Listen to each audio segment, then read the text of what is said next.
Total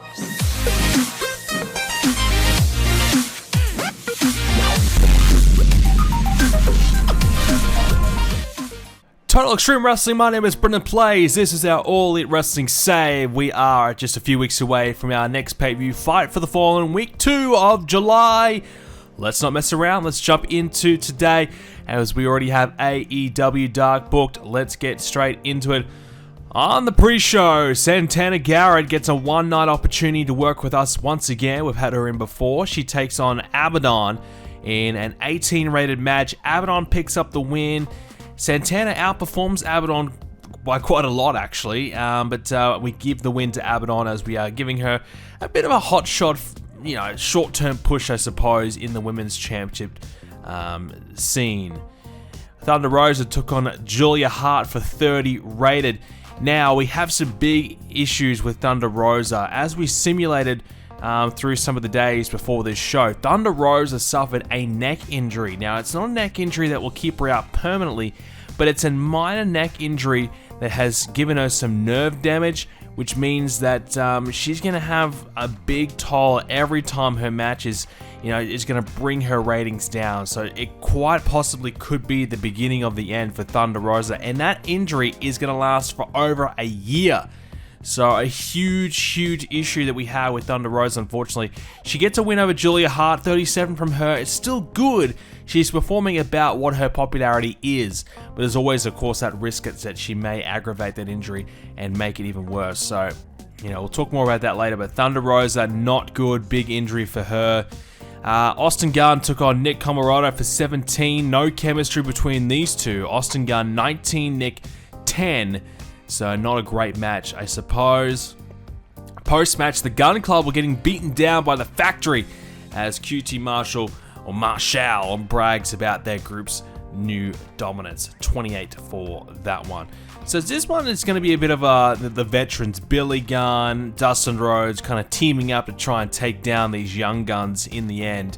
Kind of the new guard versus the old guard, and a mix of a lot of the new guys like the Guns, Lee Johnson trying to help out the veterans in a bit of a battle here between two warring factions.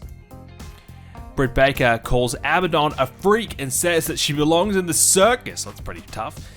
43 for this promo. Good stuff from Britt. Starting to rely on her to try and move this storyline along and get it some good ratings. I don't think the match is going to go that well. I'm trying to maybe just hotshot Abaddon and maybe see if there's anything there, if we can maybe draw something out of this and maybe get her career going. I don't think it's going to be the case. I think what we may end up doing is, potentially utilizing our NWA relationship and bringing in Camille, or potentially Brandy versus Britt Baker at All Out. It's probably realistically our biggest match we could do on paper in terms of popularity for the women's division, so we may be heading that direction. Thunder Rosa obviously was in the plans, but now I guess plans got to change for her. The Bunny takes on Tay Conti, 35 rated match, pretty good actually. The Bunny, 36, wow, that's good for her standards. Anyways, Tay Conti, 28. The Bunny picked up the win in the end. She kind of cheated her way to a victory, so I feel like the Bunny and the Mel are going to be the team that kind of takes most of the losses in this tag division.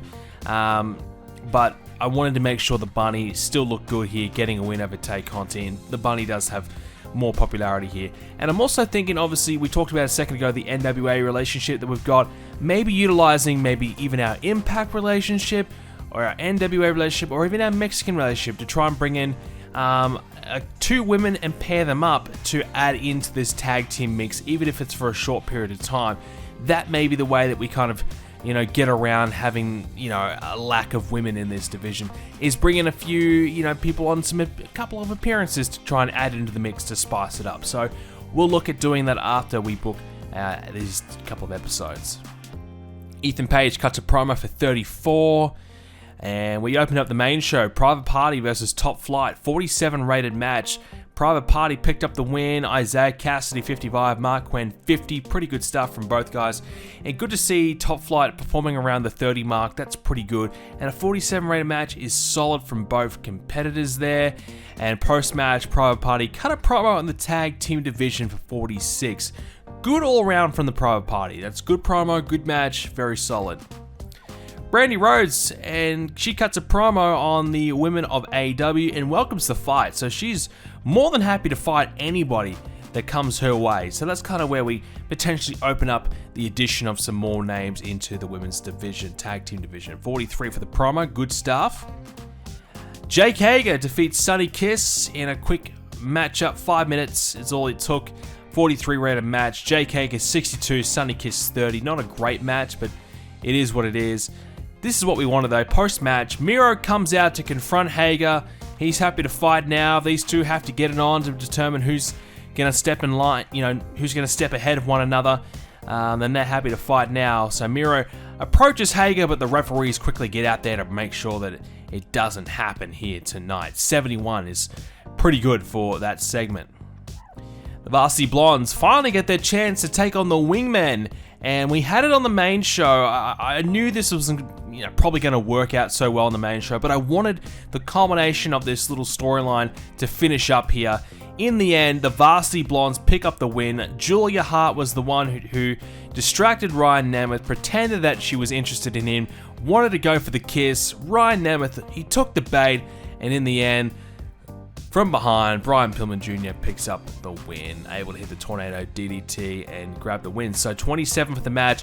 Obviously wasn't going to go so well being on the main show, but I definitely wanted to try and see if we can get any sort of popularity movement out of this little feud. So we tried it. Maybe it works, maybe it doesn't, but nonetheless, 27 in the end. The Varsity Blondes pick up the win, and that probably will be the end of this little rivalry.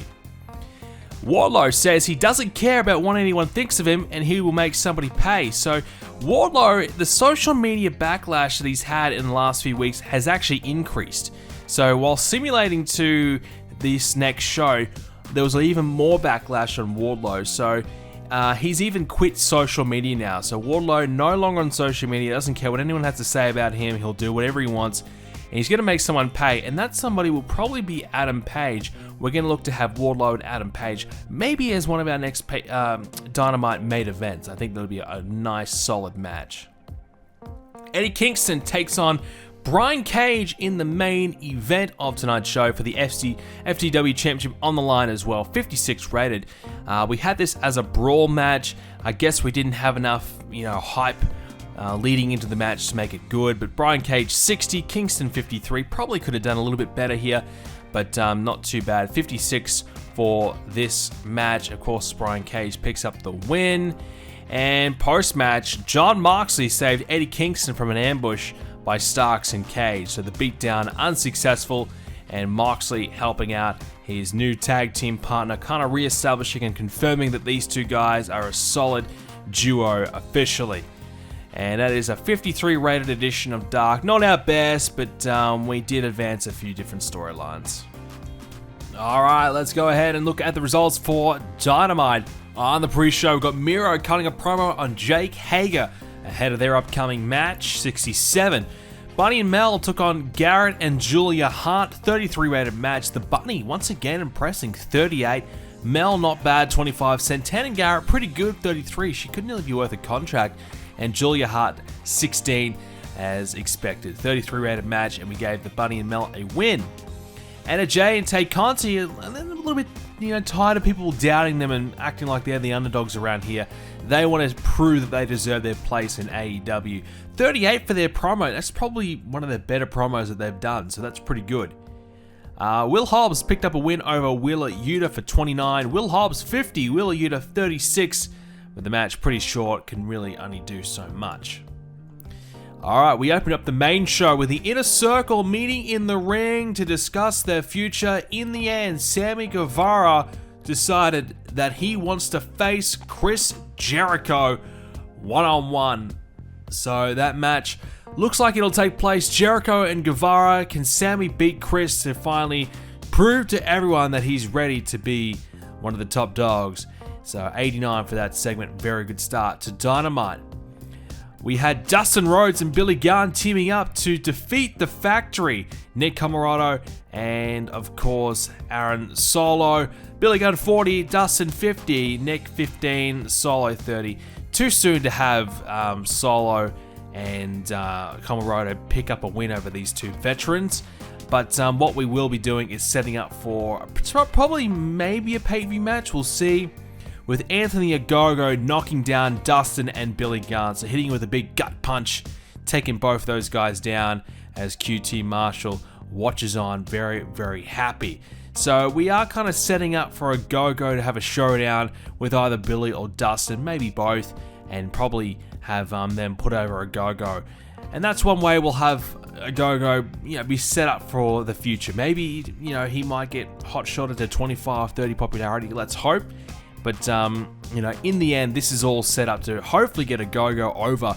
Not QT Marshall. I don't see any value in QT, but definitely see some value in Ogogo. 65 rated promo for Team Taz saying that they've earned their spot in the tag team division at the top of the rankings, and the Wild Things have not, and they want to make sure that justice is served and that they don't get leapfrogged here. 65 for that promo, pretty good. Chris Statlander took on Layla Hirsch for a 46 rated match for the women. Oh, that is pretty impressive. Of course, Chris Statlander picked up the win in this one. Very, very good stuff. Statlander 47, Layla Hirsch 31. Layla's good. Statlander very good. Post-match, a three-way showdown took place as Jade Cargill confronted Statlander, Thunder Rosa not too far behind, and all three women certainly want to mix it up here, potentially determine who's going to be next in line for the Women's Championship. We had FTR take on Jungle Boy and Marco Stunt for 65. Of course, Luchasaurus has gone down, he's injured, so Marco Stunt is the suitable replacement, apparently. Of course, it didn't really work out too well. Jungle Boy tried his hardest, he tried to get it done for his team, but in the end, Marco Stunt was not good enough to hang in there with FTR, and they pick up the win. 73 from Wheeler, 74 from Harwood. Jungle Boy was good, 63, but of course no Luchasaurus. We can't really get the big money match here between these two teams for now, but what we will be doing is looking to probably have a singles match between Jungle Boy and maybe Dax Harwood, one-on-one, potentially Cash, to capitalize on this rivalry. Try and get what we can out of it. Post-match, FTR and Sean Spears was out there as well, helping out. They beat down Marco and Jungle Boy, so really to stamp their authority here. 63 with a beatdown. Marco Stunt didn't do that well in the segment.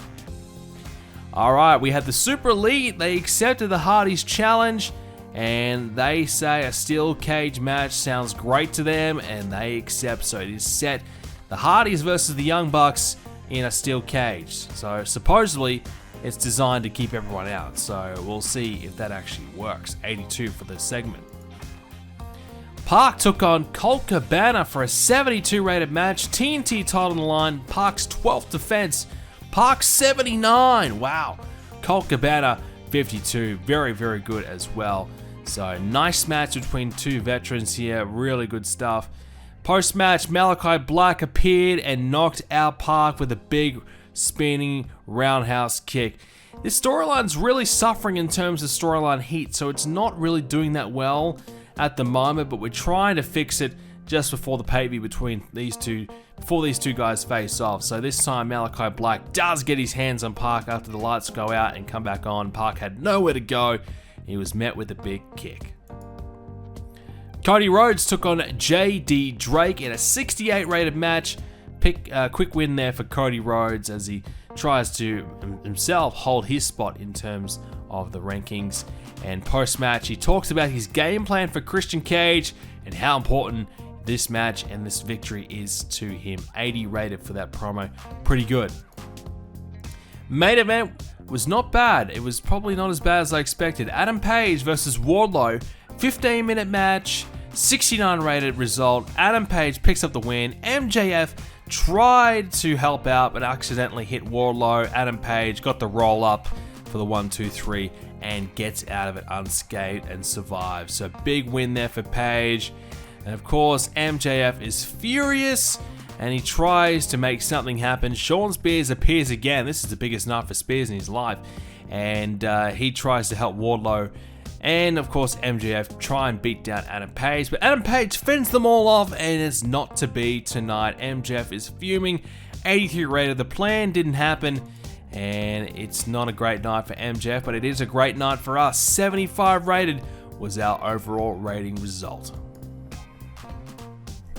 Post Dynamite results, Matt Sydal got a win in Ring of Honor. He's the new TV champion there, which is good for him.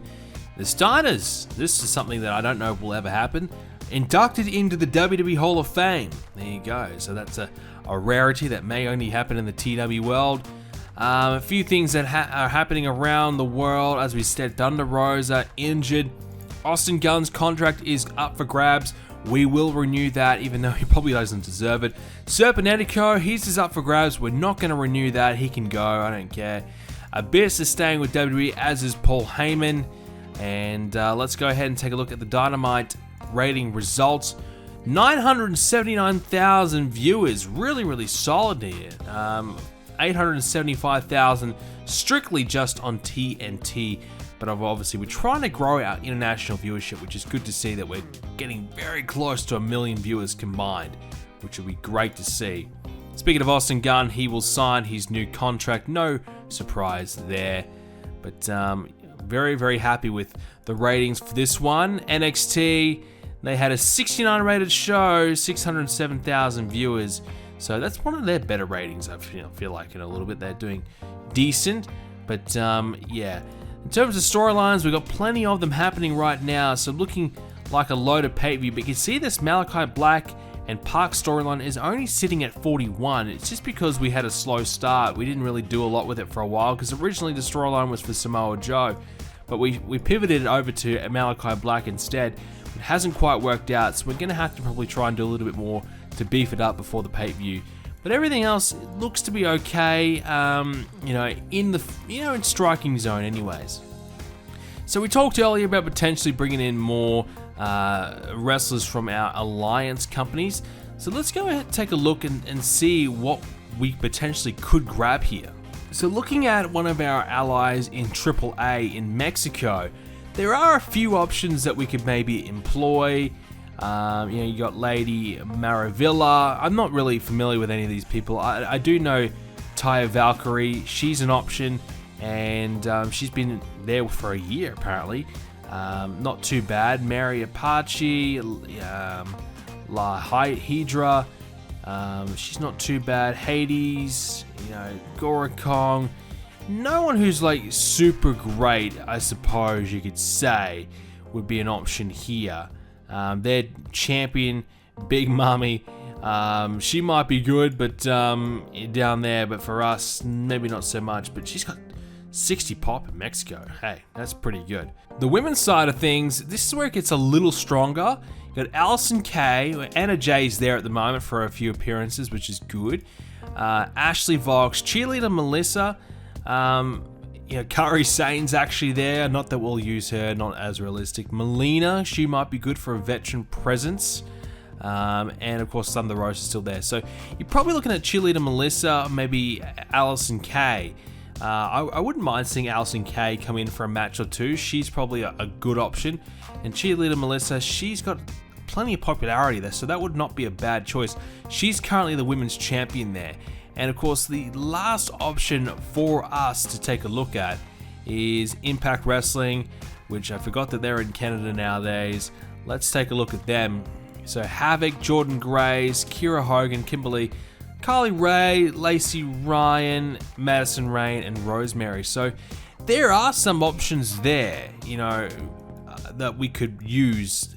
Not sure if there's any similar women that you could bring in together to maybe form a tag team. Maybe Rosemary and Havoc, they look pretty crazy. You could try that. But something to think about for sure is utilizing that relationship that we've been able to form with those different companies. Now, there are more women, but I've only set that to basically women who are decent. I kind of tried to eliminate all the women who are super garbage and try and just focus on the women who have a bit more talent. So those are mainly our better options out of our allies.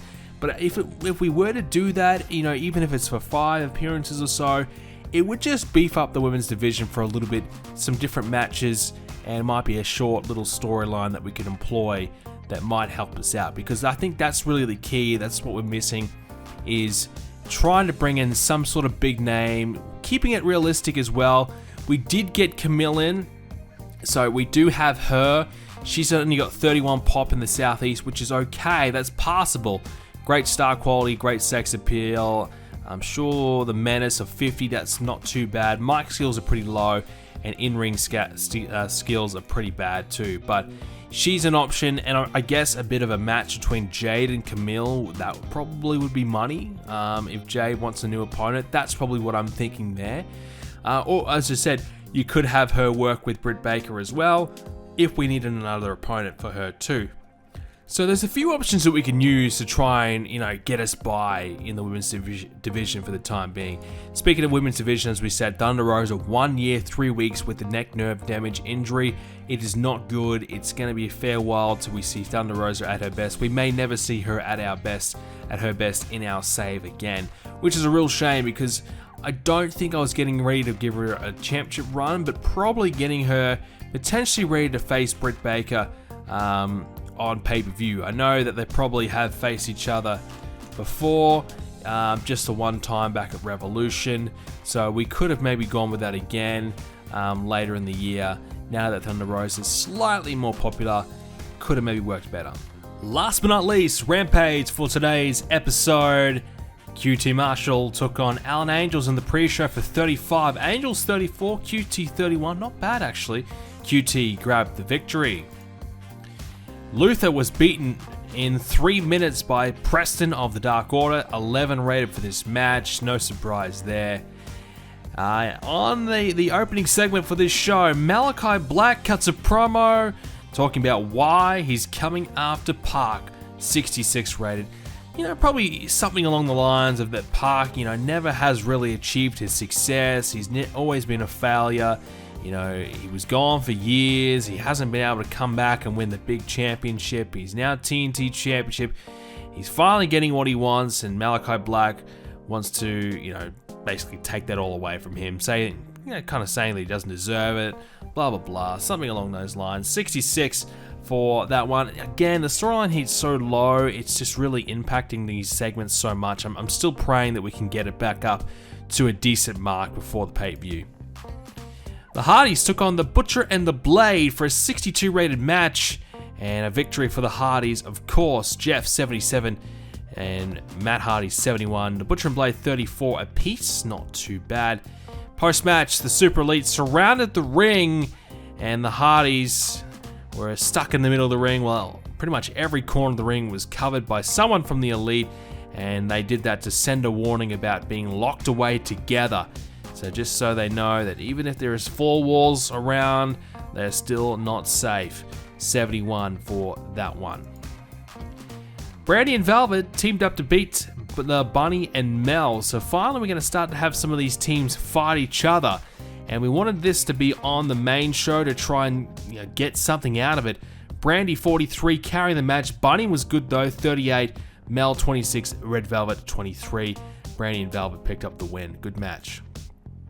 Abaddon shows us what she's going to do to Britt Baker. So Abaddon just kind of gives us an example of how she's going to crush Britt Baker in half. 34 for that one. Not bad. Yeah, not too bad considering she's got no popularity. That's okay. Chris Jericho says he does not want to fight Sammy Guevara, but understands that it needs to happen if they're going to resolve it. So it's kind of like, his father kind of has to fight his son, that sort of situation. He doesn't want to do it, but he has to, because the young lion wants to take the top dog spot from the old dog. So, it's one of those tricky situations for Chris, but 84 for his promo. And he's actually going to face Sammy Guevara here, as our main event was Jericho and Jake Hager teaming up to take on Miro and Sammy Guevara. There you go. Jake Hager 59, Jericho 75. These two have no chemistry at all working together as a tag team, unfortunately. Sammy 77 and Miro 70. Good on their behalf. Advancing Miro and Hager, advancing Jericho and Sammy. And it was Sammy and Miro picking up the win when Sammy Guevara pinned Jake Hager. So that's going to cause a bit of controversy. Good match though, 75. Very, very happy with that result. And post-match, Sammy Guevara showed no respect to the inner circle and walked away from the group. So, Chris wanted to shake his hand, so did Jake Hager. Job well done. Let's hope that, great, you beat us.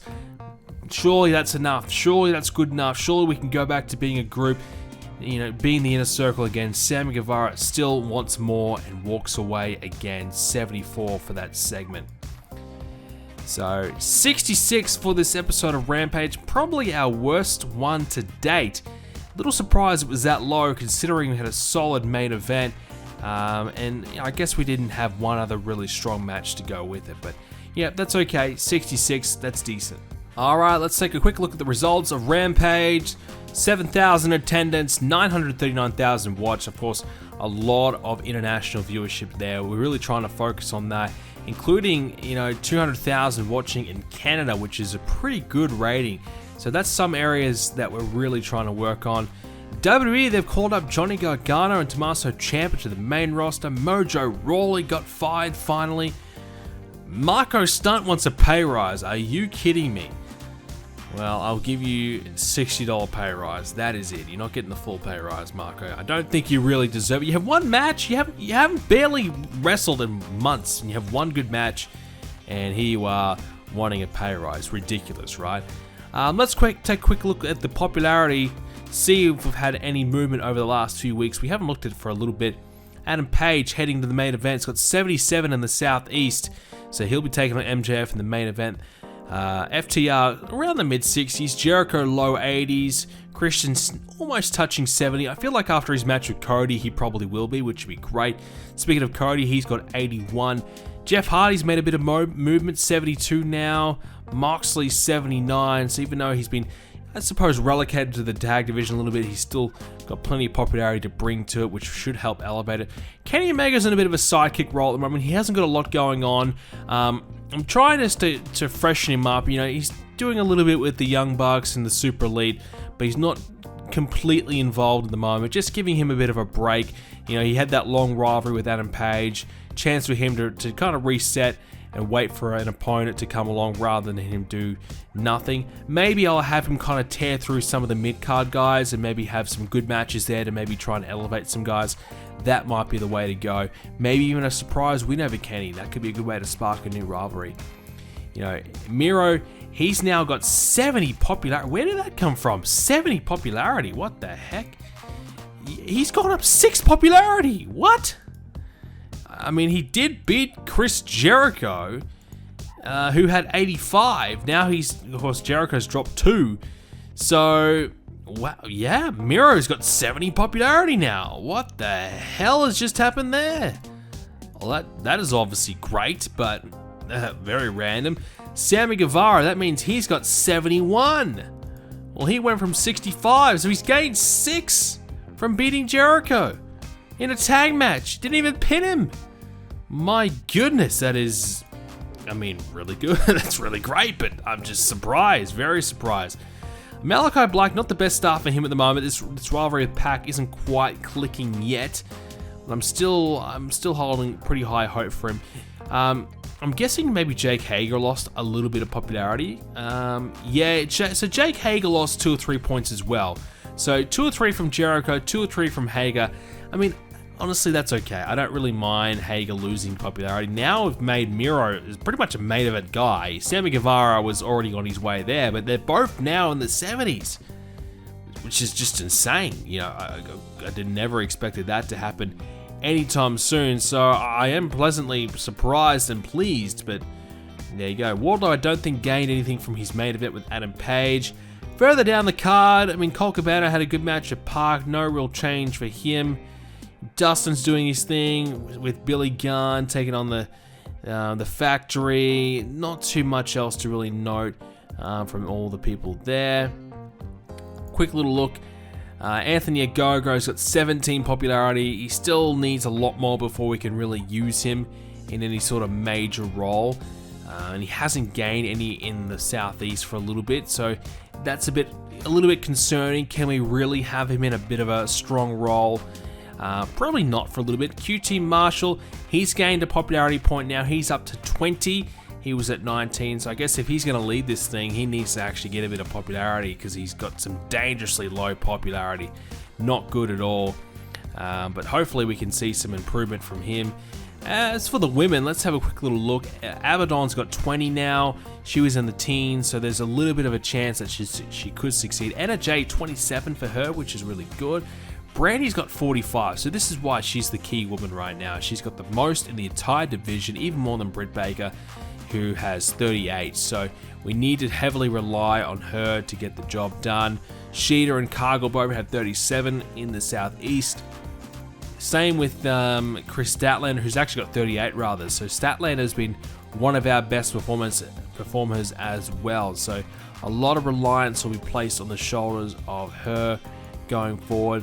Serena Deeb's got 26, so she's probably just about ready to jump in and maybe get that that feud for the championship happening, or very, very close to it. So the Bunny, she's got 31, so she's probably made a bit of ground as well. So we are doing okay with the women. There is some progression happening. That's good. It's been a struggle. It's been a real battle, but maybe we're finally starting to see something out of the women's division. I truly, truly hope so.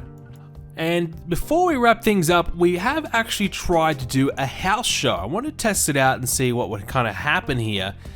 We haven't done any house shows so far, so I figured, okay, well, let's see how it goes. We had one house show. It drew 149 fans, $745 in ticket sales, and apparently it was in Western Europe. So I don't really know. Okay, I guess apparently I can select which region we're going to go to.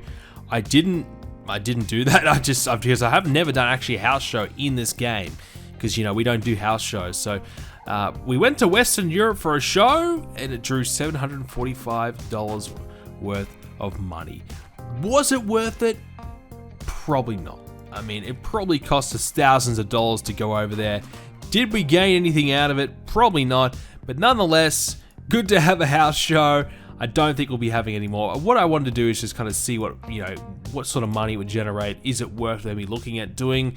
And maybe we should do it again, this time being in America, probably. But nonetheless, we are just under 2 weeks away until Fight for the Fallen, and things need a little bit of work. Our top storylines: MJF, Adam Page, Jericho and Guevara, Cody and Christian. Those top three all doing really well. Some of the other ones need a bit of work. Malachi Black and Park in particular. Young Bucks and Hardys is looking okay. So a bit more work to do before we get there, and hopefully you'll stick with us and watch the next couple of episodes before we get to Fight for the Fallen. Thanks guys for watching this edition of All Elite Wrestling. If you enjoyed it, leave a like on it and subscribe to see more. And let's hope we can keep these popularities moving up. We're doing really well. So thanks guys for watching. See you next time.